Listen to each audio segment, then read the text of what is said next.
ജെസ് ഇടതുപക്ഷത്തേക്ക് പോകുന്നത് ആലോചിക്കണമെന്ന് SNDP യോഗം general secretary Vellappally Natesan പറഞ്ഞതിന് പിന്നാലെയാണ് ഇപ്പോൾ BDJS അംഗങ്ങളെ സ്വാഗതം ചെയ്ത് CPM ആലപ്പുഴ ജില്ലാ സെക്രട്ടറി തന്നെ രംഗത്ത് വന്നിരിക്കുന്നത്. എന്ത് സംഭവിക്കുമെന്നാണ് തോന്നുന്നത്? വിനാശകാലെ വിപരീത ബുദ്ധി എന്ന് ഇയാൾ കേട്ടിട്ടില്ലേ? ഈ BDJSനെ ഇടതുപക്ഷത്തേക്ക് എടുത്താൽ യഥാർത്ഥത്തിൽ അതാണ് സംഭവിക്കാൻ പോകുന്നത്.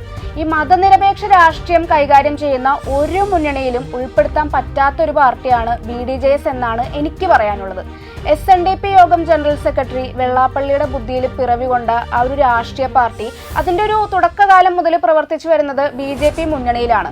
ഈ വെള്ളാപ്പള്ളി കുടുംബത്തിന് നേരെ കേന്ദ്ര ഏജൻസികളുടെ റെയ്ഡ് നടക്കാതിരിക്കാൻ വേണ്ടിയിട്ടാണ് BDJSനെ NDA മുന്നണിയിൽ കൊണ്ടുപോയി കെട്ടിയിരിക്കുന്നത് എന്നത് അക്കാലത്ത് തന്നെ ഉയർന്നൊരു പ്രധാന വിമർശനമാണ്. അങ്ങനെയാണെങ്കിൽ ഇപ്പോഴും കേന്ദ്രം ഭരിക്കുന്നത് മോദി തന്നെയല്ലേ? വെള്ളാപ്പള്ളി ആഗ്രഹിക്കുന്നത് പോലുള്ള ഒരു മുന്നണി മാറ്റം എങ്ങനെയാണ് പിന്നെ സാധ്യമാവുക? അത് ശരിക്കും വെള്ളാപ്പള്ളി ആഗ്രഹിച്ചാലല്ല, BJP ആഗ്രഹിച്ചാലാണ് BDJSന് NDA വിടാൻ സാധിക്കുകയുള്ളൂ. അക്കാര്യത്തിൽ ഒരു സംശയവും വേണ്ട. കാരണം കേന്ദ്ര ഏജൻസികളിൽ നിന്നും മറച്ചു പിടിക്കാൻ ഒരുപാടുണ്ട് വെള്ളാപ്പള്ളിമാർക്ക്. മൈക്രോ ഫിനാൻസ് തട്ടിപ്പ് കേസിൽ വെള്ളാപ്പള്ളിമാര് പ്രതിയായതാണ്. വെള്ളാപ്പള്ളിയുടെ പിണറായി സ്നേഹത്തിന് പിന്നിൽ എന്താണെന്നത് BJP നേതൃത്വത്തിന് കൃത്യമായിട്ട് അറിയാം. അതുകൊണ്ടാണ് അവർ ഇക്കാര്യത്തിൽ തുറന്നൊരു പ്രതികരണത്തിന് തയ്യാറാകാതിരിക്കുന്നത്. ഈ വെള്ളാപ്പള്ളി നടത്തുന്ന പിണറായി സ്തുതിയും അതുപോലെ തന്നെ മുഖ്യമന്ത്രിക്കൊപ്പം അയ്യപ്പ സംഗമത്തിൽ പങ്കെടുത്തതുമെല്ലാം BJPയെ ശരിക്കും ചൊടിപ്പിച്ചിട്ടുണ്ട്. ഈ മകനെ NDA മുന്നണിയിൽ നിർത്തി പിതാവ് കളിക്കുന്ന ഈ ഒരു അവസരവാദ രാഷ്ട്രീയ കളിയിൽ മടുത്തിട്ടാണ് BDJS എവിടെ വേണമെങ്കിലും പൊക്കോട്ടെ എന്നൊരു നിലപാടിലേക്ക് BJP എത്തിയതെന്നാണ് എനിക്ക് തോന്നുന്നത്. ഈ ഒരു പശ്ചാത്തലത്തിലാണ് മുന്നണി മാറണമെന്ന ആവശ്യം വെള്ളാപ്പള്ളി തന്നെ ഇപ്പോൾ മുന്നോട്ട് വെച്ചിരിക്കുന്നത്. ഈ BJP കേരളത്തിൽ വളരുന്നുണ്ടെങ്കിൽ അത് ദേശീയ തലത്തിൽ BJP നേടുന്ന വളർച്ചയുടെ ഒരു തുടർച്ചയാണ്, അല്ലാതെ BDJS മുന്നണിയിൽ ഉള്ളത് കൊണ്ടൊന്നുമല്ല. ഈ 300ഓളം സീറ്റുകളിൽ മത്സരിച്ചിട്ടും ഇത്തവണത്തെ തദ്ദേശ തെരഞ്ഞെടുപ്പിൽ BDJSന് നേടാനായത് 5 സീറ്റുകൾ മാത്രമാണ്. വിശദമായ കണക്കുകൾ കേൾക്കണോ? പറ, അതും കൂടി അറിയണമല്ലോ. അതായത് തിരുവനന്തപുരം കോർപ്പറേഷനിൽ NDA ഭരണം പിടിച്ചെങ്കിലും BDJS മത്സരിച്ച 4 സീറ്റിലും അവർ പപ്പടം പൊടിയും പോലെയാണ് പൊടിഞ്ഞത്. ഈ കൊച്ചി കോർപ്പറേഷനിൽ 13 സീറ്റുകളിൽ മത്സരിച്ചെങ്കിലും സിറ്റിംഗ് സീറ്റിൽ ഉൾപ്പെടെയാണ് അവർ പരാജയപ്പെട്ടത്. ഈ കോഴിക്കോട് കോർപ്പറേഷനിലും സ്ഥിതി ഇത് തന്നെയാണ്. NDAക്ക് ആധിപത്യമുണ്ടായിരുന്ന ആലപ്പുഴ കോടന്തുരുത്ത് പഞ്ചായത്തിലും BJP ഒറ്റയ്ക്കാണ് മത്സരിച്ചത്.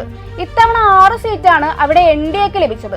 ഈ BJP വോട്ടർമാർ പോലും വെള്ളാപ്പള്ളിമാരുടെ അവസരവാദ രാഷ്ട്രീയത്തെ അംഗീകരിക്കുന്നില്ല എന്നതിന്റെ വ്യക്തമായിട്ടുള്ളൊരു തെളിവാണിത്. ഇതെല്ലാം തന്നെ BJP കേന്ദ്ര നേതൃത്വത്തിനും ഇതിനകം തന്നെ ബോധ്യപ്പെട്ടിട്ടില്ലെന്ന് ഇയാൾക്ക് തോന്നുന്നുണ്ടോ? അതിനുള്ള സാധ്യത ഞാനും കാണുന്നുണ്ട്. തദ്ദേശ തെരഞ്ഞെടുപ്പിൽ സംസ്ഥാനത്തെ 140 നിയോജക മണ്ഡലങ്ങളിൽ 100 മത്സരിക്കാൻ പോലും BDJSനെ BJP അനുവദിച്ചിട്ടില്ല. അതിനവരെ കുറ്റം പറഞ്ഞിട്ടും കാര്യമില്ല. വെള്ളാപ്പള്ളി നടേശൻ ഇങ്ങനെ പിണറായി സ്തുതി തുടരുമ്പോൾ എങ്ങനെയാണ് BJPക്ക് പിണറായി സർക്കാരിനെതിരെ BDJS സ്ഥാനാർത്ഥിക്ക് വേണ്ടി വോട്ട് ചോദിക്കാൻ കഴിയുക എന്നതും വലിയൊരു ചോദ്യം തന്നെയാണ്. ആകെ മൊത്തത്തിൽ BDJSനെ ഒരു വലിയ ബാധ്യതയായിട്ടാണ് BJP നേതൃത്വം നിലവിൽ കാണുന്നത്. അതുകൊണ്ട് തന്നെ പഴയ പരിഗണന ഒന്നും തന്നെ ഇപ്പോൾ BJPയോ അല്ലെങ്കിൽ കേന്ദ്ര സർക്കാരോ അവർക്ക് കൊടുക്കുന്നില്ല എന്നാണ് അറിയുന്നത്. ഈ ഒരു പശ്ചാത്തലത്തിൽ അവർ NDA മുന്നണിയിൽ തുടർന്നാൽ പോലും നിയമസഭാ തെരഞ്ഞെടുപ്പിൽ കഴിഞ്ഞ തവണ മത്സരിച്ച സീറ്റുകളിൽ പലതും BJP വിട്ടുകൊടുക്കാനുള്ള സാധ്യതയും കുറവാണ്. അങ്ങനെയാണെങ്കിൽ ഇടതുപക്ഷത്തെത്തിയ വലിയ പരിഗണന തന്നെ BDJSന് ലഭിക്കില്ലേ? ഇങ്ങനെ പച്ചയായിട്ട് വർഗീയത പറയുന്ന വെള്ളാപ്പള്ളിയുടെ പാർട്ടിയെ ഇടതുപക്ഷത്തിന് എങ്ങനെ സ്വീകരിക്കാൻ കഴിയുമെന്നാണ് എനിക്ക് തിരിച്ചു ചോദിക്കാനുള്ളത്. ഈ ന്യൂനപക്ഷ വോട്ടുകളിൽ വലിയ ചോർച്ച ഇപ്പോൾ തന്നെ ഇടതുപക്ഷത്തിന് സംഭവിച്ചിട്ടുണ്ട്. ഇനി BDJS എങ്ങനെ ഇടതുപക്ഷത്തെ എടുത്താൽ ന്യൂനപക്ഷ വോട്ടുകൾ മാത്രമല്ല ഇപ്പോൾ ലഭിക്കുന്ന ഭൂരിപക്ഷ വോട്ടുകളിലും വലിയ ചോർച്ചയുണ്ടാകുമെന്ന കാര്യത്തിലും ഒരു സംശയവും വേണ്ട. സംസ്ഥാനത്തെ പ്രബല സാമുദായിക സംഘടനയായിട്ടുള്ള SNDP യോഗത്തിന്റെ രാഷ്ട്രീയ പാർട്ടിയായിട്ട് അവതരിപ്പിക്കപ്പെട്ട BDJSന്റെ രാഷ്ട്രീയ ലക്ഷ്യം തന്നെ ഇടതുപക്ഷ വോട്ട് ബാങ്ക് പൊളിക്കുക എന്നതായിരുന്നു. ഈ ഒരു ലക്ഷ്യം മുൻനിർത്തി തന്നെയാണ് BJPയും അവരെ മുന്നണിയിൽ എടുത്തിരുന്നത്. ഈ BDJSനൊപ്പം കൂട്ടിയാൽ ഈഴവ സമുദായത്തിന്റെ വോട്ടുകളെല്ലാം BJPയുടെ പെട്ടിയിൽ വീഴുമെന്ന സംഘപരിവാർ നേതൃത്വത്തിന്റെ സ്വപ്നം BDJSന്റെ പിറവിയിൽ തന്നെ ഒടിച്ചു കളഞ്ഞത് സഖാവ് VS അച്യുതാനന്ദനാണ്. വെള്ളാപ്പള്ളിമാർക്കും BDJSനുമെതിരെ VS അച്യുതാനന്ദൻ നടത്തിയ ആ ഒരു കടന്നാക്രമണമാണ് യഥാർത്ഥത്തിൽ ഇടതുപക്ഷ വോട്ട് ബാങ്കിനെ പിടിച്ചു നിർത്തിയിരുന്നത്. ഇതെല്ലാം മറന്ന് കമ്മ്യൂണിസ്റ്റുകൾ നേതൃത്വം നൽകുന്ന ഒരു മുന്നണിയിലേക്ക് ഈ ഒരു സമുദായ പാർട്ടിയെ സ്വീകരിക്കുക എന്ന് പറയുന്നത് അത്ര എളുപ്പമുള്ള കാര്യമൊന്നുമല്ല. ഈ തദ്ദേശ തെരഞ്ഞെടുപ്പിലെ ഇടതുപക്ഷത്തിന്റെ വലിയ തിരിച്ചടിക്ക് ഒരു പ്രധാന കാരണം വെള്ളാപ്പള്ളി നടേശനുമായിട്ടുള്ള മുഖ്യമന്ത്രിയുടെ അടുപ്പവും അതുപോലെ തന്നെ വെള്ളാപ്പള്ളിയോട് സർക്കാർ കാണിക്കുന്ന പരിഗണനയുമാണ്.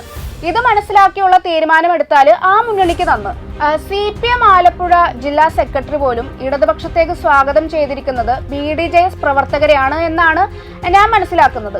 അതല്ലാതെ ആ ഒരു പാർട്ടിയെ ഇടതുപക്ഷത്തേക്ക് എടുക്കുമെന്ന് ഒരു CPM നേതാവും ഇതുവരെ പറഞ്ഞിട്ടില്ല. ഈ കമ്മ്യൂണിസ്റ്റുകൾക്ക് അങ്ങനെ ഒരു നിലപാട് സ്വീകരിക്കാൻ പറ്റില്ലെന്ന് തന്നെയാണ് ഇപ്പോഴും ഞാൻ വിശ്വസിക്കുന്നത്.